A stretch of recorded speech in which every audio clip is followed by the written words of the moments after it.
Hey everyone, this is Karen Waxman, founder of Retail MBA. Today we're going to be talking about selling eclairs. So if you have a great product, perfect for eclairs, this training will give you some things to think about in regards to selling to them. With that said, let's get started on today's training. Claire's is a jewelry and accessory store. You've probably seen them at airports and throughout the country at malls. They have over 2,300 stores they're responsible for. Getting an order from Claire's is like winning the lottery. If it actually converts, you'll make millions of dollars. It's a very big deal for the jewelry and accessory industry. There's not a lot of retailers that are hyper focused on that market that's been able to succeed. And it is definitely a retailer to consider if you have a product that fits in their stores. They have a young audience. They have a lot of little products in there. Their pricing is phenomenal, a lot of discounted products. And so you need to make sure that you can afford to work with a retailer like Claire's because they can make most of the stuff themselves because jewelry is actually very easy to make compared to other types of products. So you got to come in with either really, really interesting fashion or really amazing price that they can't handle, or your manufacturing is so spot on that there's some reason why they want to work with you versus somebody else. It's incredibly competitive and it's something to consider, but some of you will know that that is the right opportunity for you. You cannot go in with high priced items to that store without them not being able to work with you. So you need to walk their stores and see if your pricing makes sense for them. Again, it's not something that they're going to adjust for you. They've had the same similar concept for years. When I first got started in the business of selling at chain stores, I used to sell to Claire's and other jewelry and accessory companies because that was where I got started with fashion, jewelry, gifts, all sorts of different things. I moved on from there, but that was back in New York. And so we did sell to Claire, and it was a very complicated business because, again, everybody wanted to sell to them. Very, very cheap products, lots of volume, had to be really, really interesting for them to pay attention to you. So you're not dealing with the little guys here. So that's something to consider. There's a few things that you can think about that'll help you possibly get a change order, and I just want to give you some ideas with Claire's. First of all, they own 190 icing stores currently. So icing is another retailer that they own. If you have a really interesting product, one thing you could do is try to go after Claire's.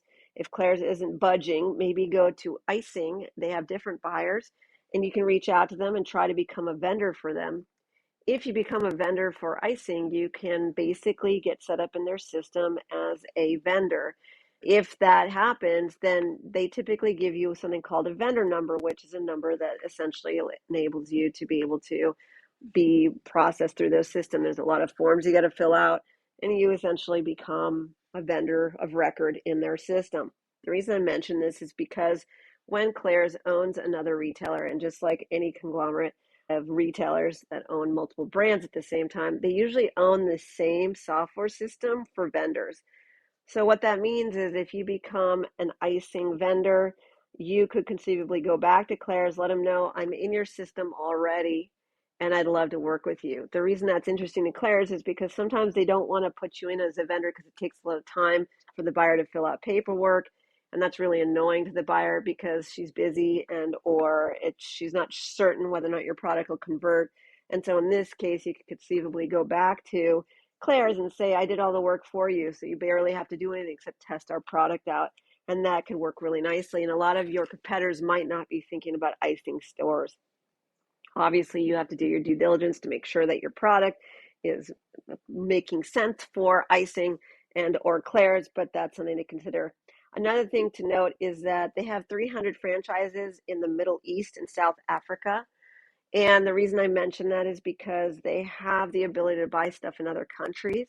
Usually when the retailer is overseas, what you could do is try to sell to those different countries because every single country has different buyers usually, separate from the United States. So wherever they are, there's in every country, there's usually a buyer team in one location. So if you're not getting anywhere with Claire's United States, you might want to explore selling to Claire's in another country and then going back to Claire's corporate in the United States and saying, hey, I'm already selling to you in another country. People do that with Best Buy and Best Buy Canada all the time, which is an example. Best Buy is sometimes hard to sell to, but maybe if you can get Best Buy Canada to pick the product up, then you can go back to Best Buy and let them know that you're in one of their locations anyways, and so they should consider working with you. Same thing for Claire's. The final thing with Claire's is you're going to probably deal with private label most of the time.